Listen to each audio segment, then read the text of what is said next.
I'm sorry, it's just as you see. I didn't mean for this to happen.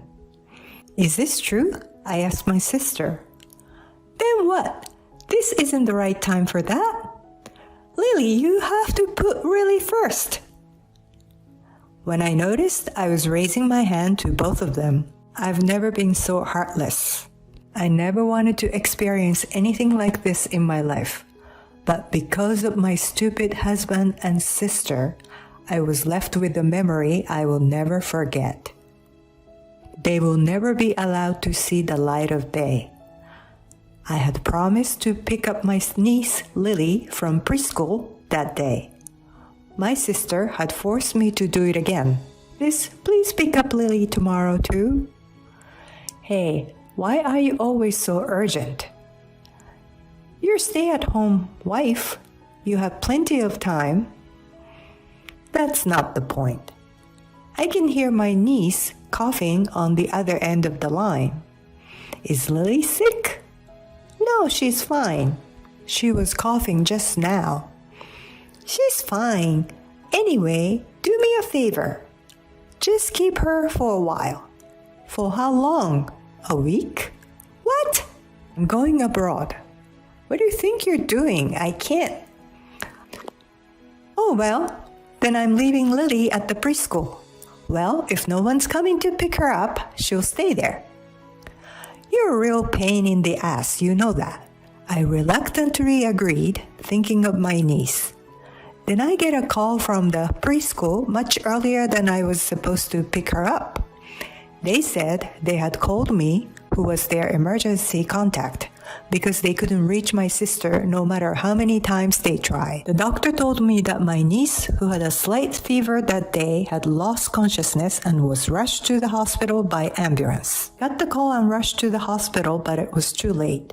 I had been married for 6 years and I had no children. Started family planning and fertility control as soon as we got married, but we have had no luck. My sister had a baby 2 years ago, but she and her husband divorced soon after. Since then, she has been pushing me to take care of her child every chance she gets. She says it will be good practice for when I have a child in the future. I have mixed feelings about this, but my niece is cute. And I told my husband that I would take care of my niece again. I'm going to take care of my niece again tomorrow. Can I ask for your help? Tomorrow? Actually, I have to deal with an urgent problem at work. I have to fly there early tomorrow morning. It'll be a business trip. You okay with that? Well, I've known the client for a long time. It won't affect the contract. But I'm in charge of sales, so I'll have to fly out there myself. Okay, well, be careful. Are you gonna be okay on your own? If it's too hard, I'll go to my parents. I'll be fine. Thanks, have a safe trip. At that time, I thought I just had no luck. Because my niece is very attached to my husband. When I had taken care of her before, she was crying at night and I was having a hard time with it. My husband took her in his arms and calmed her down. So I was confident that my husband would be there if anything happened to her this time. But it's only natural to put work first. I was prepared for exhaustion. And the next day, I got a call from the preschool. I rushed to the hospital and found my niece's body was full of tubes. She was unconscious. The teachers at the preschool were also very upset. The director of the preschool was very critical to me. You're Lily's mother's sister, right? Yes, I am. I've been trying to reach your sister, but I can't reach her. We've called her work too. They said she's on vacation. Where is your sister now? She's overseas. The director's eyes widened. So that's what happened. Director spoke quickly about today's conversation with my sister. My niece's face was flushed when she attended the preschool. When they checked the daily temperature check note, which needed to be done at home, they were blank. The preschool refused to accept the child with a blank sheet of paper. Then they took her temperature this morning. It was 37.8 degrees Celsius. The preschool cannot accept child with a fever over 37.5 degrees Celsius. Director told my sister to take the child home. My sister said that the child's temperature was usually high, so there's no problem. She overrode the teacher's attempt to stop her and left the preschool. After that, they tried to contact her several times, but when they couldn't reach her, they called our parents. Parents are working. They're not home during the day. In addition, the only emergency contact information listed was her parents. Teachers were stumped. They found an old emergency contact number that was submitted a year ago, and they had called me. This should never have happened. The director's voice was quiet and trembling because she's in the hospital. There were even a few tears in her eyes. We were looking at my niece. I am so sorry. I'll contact my sister. I apologized to the director and the chaperone and sent them back to the school. I tried to contact my sister right away, but she was disconnected. Called her dozens of times, hundreds of times, but she never picked up the phone. Meanwhile, my parents, whom I called, rushed to the hospital. It's okay, Lily's gonna be okay. That's what my mother keeps telling herself. Don't worry, we're in a hospital. But the treatment didn't help, and her symptom only got worse. All the while, I kept calling my sister, but I couldn't get through. 2 days later, the little life was lost without recovery. A child of only 2 years old who died without the warmth of mother's touch. How could such a heartless thing be? I could not stop my tears as I touched her cold little body. Why didn't I ask my sister where she was traveling? Why didn't I stop her from going? I couldn't help but blame myself. It's not your fault. My mother speaks softly to me as I break down in tears. But even she has tears streaming down her face. I tried repeatedly to contact my husband to let him know what had happened, but I couldn't reach him either. Time flies even when you're in the depths of despair. In the end, I held a funeral for my niece without any contact with my sister. This was the day she told me she was coming back from her trip. I was ready to pick up the call as soon as I heard from her. I unceremoniously brought my phone to the funeral, and while the monks were chanting sutra, my phone trembled. Oh, hello. Thank you for taking care of Lily. I just arrived at the airport. I'm on my way home now. What would you like for souvenir? You? What? What? I can't hear you. You, what are you doing? The chanting stopped at the sound of my voice. Huh? What are you mad about? You took a child's life. Huh? Lily, she died. Do you have any idea how lonely she was? Oh no, it's not funny. Right? It's not funny. None of us are laughing. I couldn't control my emotions. I exhaled several times to calm myself down. I'm in the middle of Lily's funeral, so get back here as soon as you can. I hung up the phone. I'm sorry. I apologize for stopping the chanting, but the monk gently placed his hand on my head. After the funeral, as I was getting ready to leave for the crematorium, my sister arrived out of breath. And behind her, for some reason, my husband was there. No way, right? My sister broke down crying at the sight of my niece. Why? My husband stood dumbfounded behind my sister. The relatives looked at her coldly, but no one blamed her. I think it was out of consideration for Lily. I didn't speak to her or to my husband until after the cremation. I think Lily was waiting for her mother. After the cremation, we went back to my parents' house. And my sister got a lot of blame from my parents. I listened in silence until my eyes fell on their carry-on case. Why were they at the same location? What I saw was a sticker that the airline puts on the handle of the suitcases. They're both coming back from the same airport. My sister spun her mouth and didn't say anything. Then my husband opened his mouth. I'm sorry, it's just as you see. I didn't mean it to be like this. Is this true? I asked my sister. Then what? This isn't the right time for that. Lily, you have to put Willie first. When I realized I was raising my hand to both of them, I didn't let my anger erupt because of their infidelity. It was because I couldn't tolerate their behavior when it comes to my niece. Stop your tears. You have no right to shed tears. You got more than hundreds of calls from me.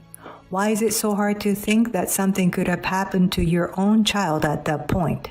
While you two are enjoying your stupid adulterous trouble, Lily suffered and died.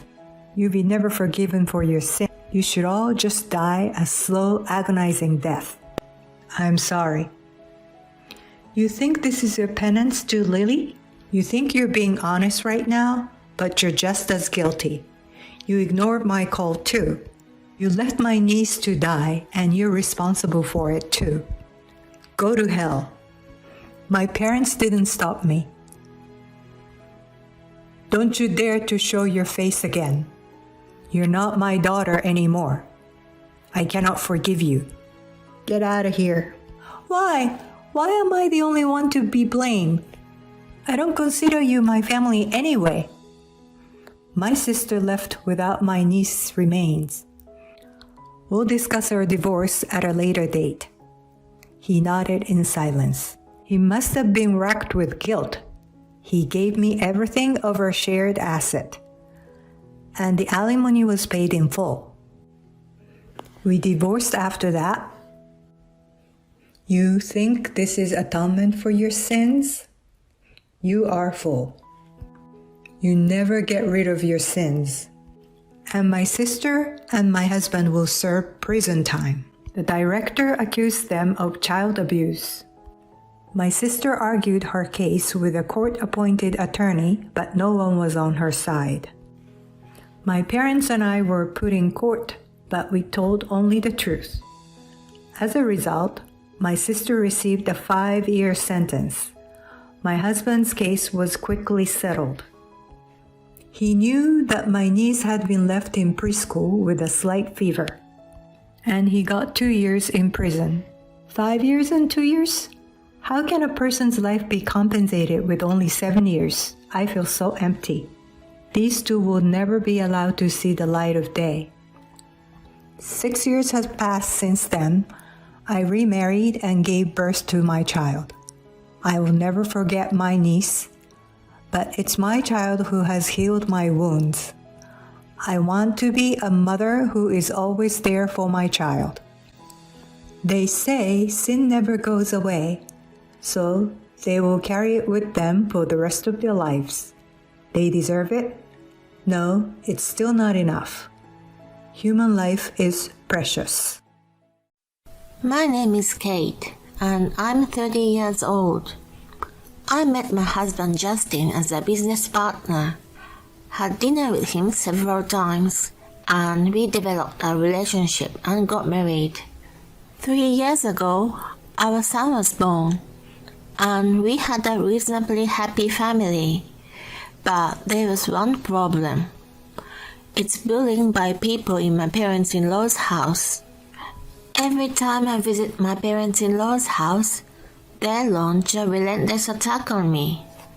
Kate, you really have no taste in the sweets you brought me. What are you doing? Hurry up and making some tea. What's this? It's too hot. You're such a slacker. My mother-in-law complains a lot. And my father-in-law's like, Kate, give me a massage. Oh, that feels so good. Now I'll massage your shoulders. No, thank you. Don't be shy. Here. Hey. Oh, I'm sorry. My hand slipped. I didn't mean to. His sexual harassment is terrible. And my sister-in-law, who lives at my parents-in-law's house, is the most annoying. How can I say this? She's the most hostile to me. Even though I did everything like serving tea and tea snacks, she complains, You really slatternly. Or do you think you feel important when you have a college degree and a good job at a good company? I would almost say just because you're a high school graduate and have an education complex, don't take it out on me. And my husband is completely unaware that I am being treated this badly by my in-laws. I said my mother-in-law said this to me. My sister-in-law said this to me. I want my father-in-law to stop sexually harassing me. But he just said, "It's okay. Everyone likes you, Kate. They don't hate you." He replied incomprehensibly.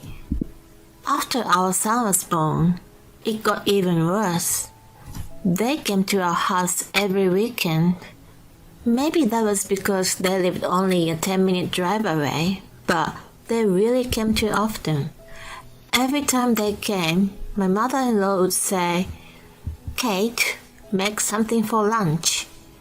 Or, "Is the tea ready yet? You're really a slacker, aren't you? Is this all you can prepare?" She complained and complained. It's their fault for showing up without notice. My father-in-law is just so weird. He opens the door just when I'm breastfeeding in the other room. Then he would look at me and say, "I made a mistake, sorry," and slowly closes the door. He never takes his eyes off me until the very end, which is really creepy. After our son was born, I said I wanted to stay at home as much as possible. So when my husband went to his parents' house, I didn't go with him. So I didn't have a chance to see my sister-in-law. I was glad I didn't have to see her because it was comfortable for me. But I was a little upset that she never tried to come to see my son. The first time I saw her was at a year-end family gathering. Even at that time, she seemed extremely uninterested in my son. After a while, when my son turned 3 years old, the incident happened. On a weekend day, my husband was in a good mood for some reason. I asked him, "How come you look so happy?" He replied, "You'll see." I had a bad feeling about this, and then my parents-in-law came to our house. This time, unusually, my sister-in-law also came, and just like my husband, my in-laws seemed to be in a good mood. I thought, this is weird, and asked them, "Why do you all look so happy?" Then my father-in-law said, "It's okay, let's go."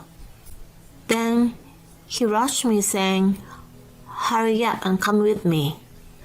I did as he said, and I got into my parents-in-law's car. After about 20 minutes of driving, the car stopped in front of a house in a residential area. The car stopped in front of a beautiful new house with 2 entrances. It's a 2-family house. Whose house is it? As I was thinking this, my husband opened his arms and said to me, "Kate, this is our new home from today." What? I couldn't understand immediately. My mother-in-law said to me, "So this is our new home, Kate?" I almost fell off my knees. How did you get it? In whose name was it bought? And is it a 2-family house? So I have to live with these guys? And my sister-in-law? This sucks. Do I have to endure sexual harassment and bullying every day? No. No. I found myself shouting, "Kate?" My husband called out to me with concern. But I couldn't stop the pent-up emotions from flowing out of my heart. Why are you making such an important decision on your own? I mean, who bought the house? Your father-in-law? Or you? My husband flinched at my sudden barrage of questions and answered, me. What? You haven't saved so much money. I used your savings for the down payment, and the rest was a loan in your and my joint names. I slapped my husband on the cheek. Ouch! Do you know what you've done? I saved that money for our son's future tuition. You used it without my permission. You've got to be kidding me. If it's jointly owned, you need my consent. That person myself. My sister pretended to be you. That's illegal. Fraud. And why did you make it a two-family house? I thought you'd be happy. Of course not. Mother-in-law is so mean. Father-in-law harasses me sexually. And my sister-in-law hates me. I'll go crazy living with them. I thought you all got along well. I thought that by living together, you could focus on your work and leave the housework to my mom and dad. I just wanted to make you happy. Why did I marry such a stupid man? I said I could not overlook the crime and call the police. I guess they didn't think I would actually call them. My husband cried, and my sister-in-law and parents-in-law looked pale. After a while, the police came and took us to the police station, saying, "Tell us what's happened." After explaining everything, the police arrested my husband and sister-in-law for the forgery of private documents. Both my husband and sister-in-law cried and screamed and pleaded with me, saying that they had no idea it was illegal. I felt sorry for them to go to jail, and all I wanted was to get my money back, so we settled the case out of court. After that, my husband and sister-in-law paid me settlement money. Apparently, my husband sold the house to pay for it. The reason why my husband bought a two-family house was that his parents-in-law had told him to do so. It seems like my mother-in-law and sister-in-law intended to bully me into doing housework, and my father-in-law's purpose was completely for sexual harassment. So they lied to my husband that my parents-in-law had liked me for a long time. I divorced my husband. Of course, the mortgage on the new house got out of my name, so my husband was left alone with a huge debt on top of not getting a new house. And my sister-in-law didn't have the money to pay the settlement, so she borrowed it from my parents-in-law. My husband ended up going back to my in-laws, and my in-laws ended up with a sibling in debt, instead of an easy life. I feel so good. Meanwhile, I went back to my own parents' house. I'm living as a single mother with my mom helping me take care of my son. When I see my son's face, work fatigue goes away and I am always happy. Thank you for watching. Please subscribe to my channel if you like. See you in the next video. Just as my mother-in-law went to the cupboard to get the Tupperware, suddenly my father-in-law collapsed and fell out of his chair. Everyone was looking at him, and he's holding his stomach. He seems to be in a lot of pain. What's wrong with you? And then my father-in-law said something that caught me by surprise. I just ate a little bit of food from the kitchen. Why is my stomach suddenly upset? Did you eat some of that? I didn't miss my mother-in-law's comment. My name is Elizabeth. I'm a 20-year-old housewife. My husband Vernon and I got married last year. We are the same age, so our conversations and values are very compatible. We get along very well because of that, and We are just as much in love after we got married as we were before we started dating. However, there was one thing that bothered me a little bit when we got married. When we went to my in-laws to say our wedding greetings, I noticed that my mother-in-law was a bit old-fashioned. When you get married, you come to our house and live with us, right? My mother-in-law asked us as if it was a given. My husband and I both said at the same time, "What?" My husband and I had no intention of doing that. So my husband said, "No, we are planning to spend our married life alone for ourselves." My mother-in-law said, "What? Why? You are the eldest son." Both my husband and I were troubled by this. Then my father-in-law said, "That's an old-fashioned way of thinking. Do whatever you want, Burton and Elizabeth." He put the mother to rest by saying like that. But there was a further problem that made the atmosphere worse. Neither my husband nor I had planned to have a wedding ceremony. I don't like to do anything too fancy. We were talking about how we would like to use the money for travel and so on instead of the wedding ceremony. When I told my parents-in-law about this, my mother-in-law's face turned green once again. "How can you not have a wedding?" As I mentioned earlier, my mother-in-law is an old-fashioned person. She was vehemently opposed to our idea of not having a wedding. How should we tell our relatives that eldest son won't have a wedding?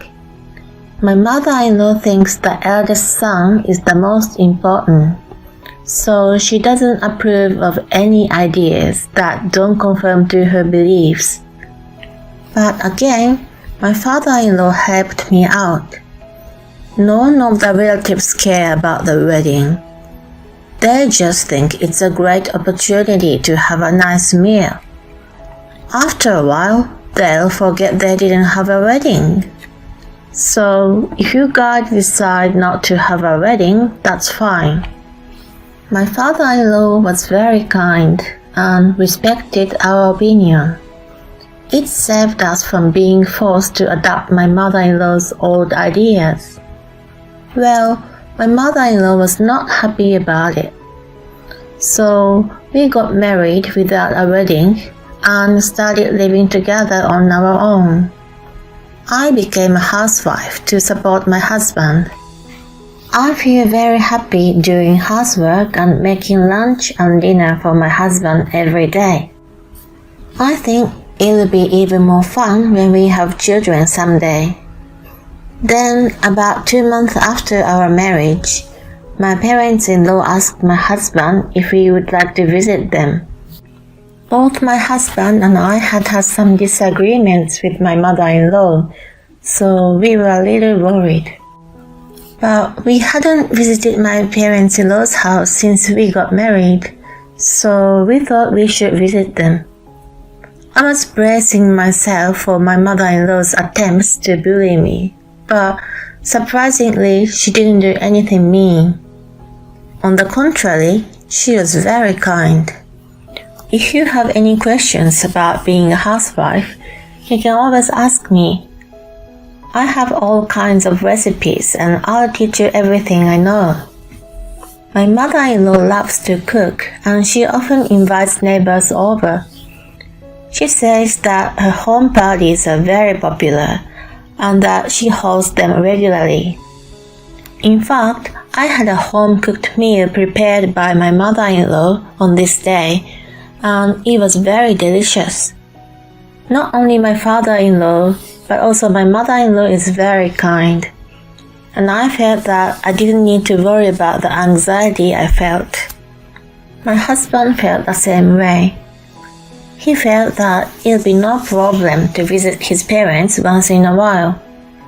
Then, about 3 months later, my parents-in-law asked me to have a dinner party at their house. Since we had trusted them so much that last time, we were happy to go to their house. There, my mother-in-law served us food that I had only seen in expensive restaurants. My husband also praised her. "You are getting better and better at cooking. You didn't make anything like this when I was a kid. Your food is really delicious. Thank you for preparing so many amazing dishes." My mother-in-law smiled happily as I thanked her. She told me to eat a lot. I had a great time. But that night, I had a terrible stomachache. And as I sat in the bathroom, I began to feel faint and weak. "Hey, Elizabeth, are you okay?" My husband's voice faded away. When I woke up, I was on a bed in a hospital. Apparently, my husband called an ambulance and I was rushed to the hospital. The doctors said they couldn't figure out what was wrong. They said it wasn't food poisoning or anything. I only had an idea that maybe there was too much olive oil in the pasta I had for lunch. I never found out what it was after all. After that, I was put on an IV drip and took a good rest. That helped me feel better, and my husband and I went home and went to bed. What the hell was going on? But I never had any more symptoms after that. But 2 months later, the same thing happened again. Suddenly I felt sick. The only thing that was the same as last time was that it was after eating my mother-in-law's cooking at my parents-in-law's house. Was my mother-in-law's food rotten? But my husband, who ate the same food, was totally fine. But a month after that, the same thing happened after we had dinner at my in-law's house. I invited a friend over for lunch to discuss why this was happening to me. Isn't that coming from stress? I got a little nervous when she said that. I thought I was being completely trusting and open-minded. But maybe somewhere along the way, I had developed a bit of a nervousness when I was with my mother-in-law. Besides, I was getting sick every time I went to my parents-in-law's house, so my husband was worried too. Therefore, my husband said we shouldn't visit my parents-in-law's house for a while. I don't know the cause, but this always happens when we eat at my parents-in-law's house. My husband said it has something to do with my mother-in-law's cooking. I wonder if that's the case. After that, my mother-in-law contacted him several times to ask if we wanted to have dinner with her. My husband always refused, thinking of me. However, after a while, we got another invitation to a dinner party, and this time there was a reason we couldn't refuse. My brother-in-law and his wife were coming to my parents-in-law's house for their wedding greeting. I was a little depressed because I had been feeling better recently by not going to my parents-in-law's house. My husband told me I didn't have to eat so much. I decided to try not to eat as much as possible. And then the day of the party arrived. My mother-in-law was as kind to me as ever. As long as we talked normally, I didn't feel sick. Maybe there was something wrong with the food after all. A little later, my mother-in-law and his wife arrived. We had a nice conversation with them. Meanwhile, my mother-in-law was preparing the dishes with great skill. And more dishes were being laid out on the table. My mother-in-law's home-cooked food still looks beautiful and very delicious. In fact, the food I've eaten so far has tasted very good. So I still couldn't understand why I was getting sick, no matter how many times I thought about it. As soon as we sat down, my mother-in-law suggested that I eat the food. Elizabeth, you said you liked this dish, didn't you? I made it very delicious today, so please try it. When my mother-in-law said this to me, I didn't know what to do. Then my husband came and said, Elizabeth is a little sick today, so let her pick up what she can eat when she can. But my mother-in-law said, well, then this amount of food should be fine, right? She put a small plate in front of me with a little less food on it. When I was wondering what to do, my brother-in-law said to me, Elizabeth, if you're not feeling well, you don't have to force yourself. I've already said hello to you, so if you feel sick, please don't hesitate to go home and get some rest. Apparently, my husband told his brother and his sister-in-law about everything. It seemed that my brother-in-law and his wife, who knew what was going on, helped me. My mother-in-law thought she couldn't force me to eat her food. Well, then I made it, so put it in a Tupperware and take it home, she said. I wondered why she wanted me to eat it so badly, but I figured that if I was taking it home, I didn't have to eat it anyway. I replied, okay, thank you very much. And just as my mother-in-law went to the cupboard to get the Tupperware, my father-in-law suddenly collapsed and fell off his chair. We all turned our head to look at him, and he was holding his stomach and seemed to be in a lot of pain. What's wrong with you? He still hasn't touched the food on the table. What the hell is going on? And then my father-in-law said something surprising. I just ate a little bit of food from the kitchen. Why is my stomach suddenly upset? Did you eat some of that? I didn't miss my mother-in-law's comment. My husband called an ambulance right away. My mother-in-law accompanied my father-in-law to the hospital. We were stunned at my parents-in-law's house. But I was thinking about what my mother-in-law had said earlier. Apparently, my brother-in-law's wife had heard her too, and we thought that there might be a secret in the kitchen. We decided to investigate the kitchen where my mother-in-law was standing, and we found something surprising. We drove to the hospital where my father-in-law was taken. As soon as we got through the hospital's reception desk, we went to his room and heard voices from inside. The doctor was asking my mother-in-law if she had any idea what was wrong with my father-in-law. My mother-in-law said she knew nothing about it. Then we went into the room. My mother-in-law looked flustered. Oh, you guys came all the way here? Well, it's alright, she said. As long as I'm here, it'll be fine. But we are not going to let this chance pass us by. I said, I need to talk to you, and walked up to my mother-in-law.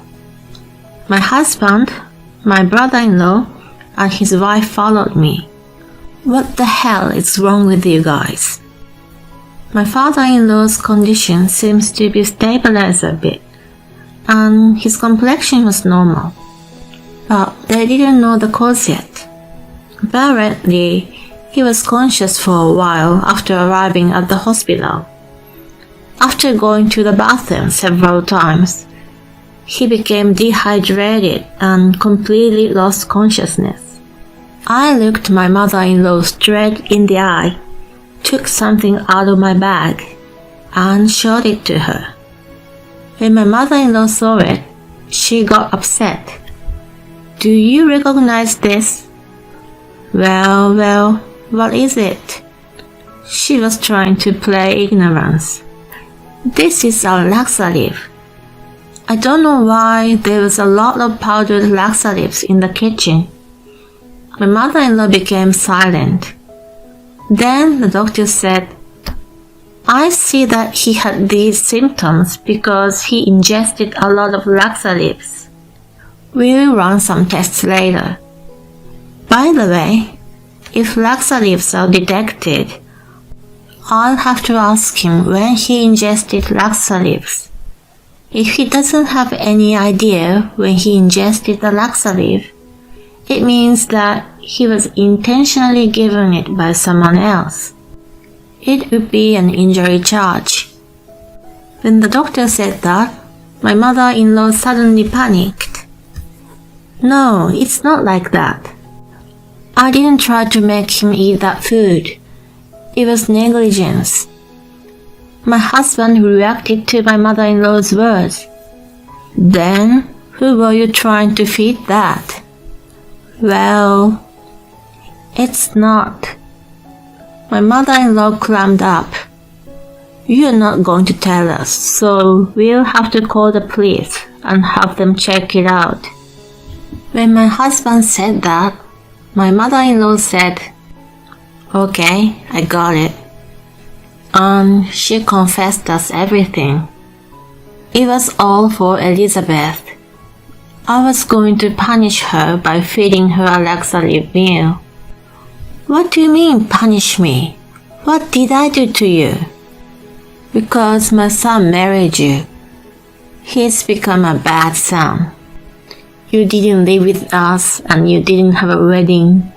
You're the one who persuaded him to do all of this. That's why you're my enemy. That's just unjustified resentment. My husband and I talked about that together. Is that why you've been putting laxatives in the food you've been feeding me? It wasn't a lot of laxatives before. That's why you've been fine. Don't be silly. I've even been rushed to the emergency room. How can you say that it wasn't a lot? My husband and brother-in-law followed my statement and blamed my mother-in-law. I can't forgive you to do that to my Elizabeth. I'd be furious too if my future wife would be like her. And then my husband and brother-in-law made a statement that they would disown my mother-in-law. My mother-in-law started to cringe. She was begging my husband and brother-in-law not to say such a thing. Then my father-in-law put the final nail in the coffin. My father-in-law seems to have woken up halfway through the conversation and was listening to us. You've done a terrible thing out of your ego. You should have been arrested by the police. I'm so disappointed in you. Even you say like that? You're not divorcing me, are you? That's not enough. You're going to pay Elizabeth $30,000. Of course, you'll have to work for it. I won't be helping you in any way. Oh no. It's impossible. I've been a stay-at-home mom my full life. Shut up. If you don't accept these terms, I'll divorce you immediately and turn you into the police. What? My mother-in-law had no choice but to work and pay me $30,000. Now she's working hard and paying me little by little. My father-in-law is watching her and she can't cheat at all. All of her salary goes to pay that. She seems quite overwhelmed, but I think she deserves it because she hurt me that much. Meanwhile, my husband and I are living happily. My father-in-law and my husband told me that I don't have to see my mother-in-law again. I feel so much better now. I know I've been through a lot, but with my husband and father-in-law around, I know that I'll be okay no matter what happens. It's a crime to feed someone food containing laxatives, isn't it? Isn't it a little too much for a mother-in-law to do such a thing without any hesitation? I wonder why her father-in-law married such a person. But the two sons seem decent. Maybe her mother-in-law was decent to begin with.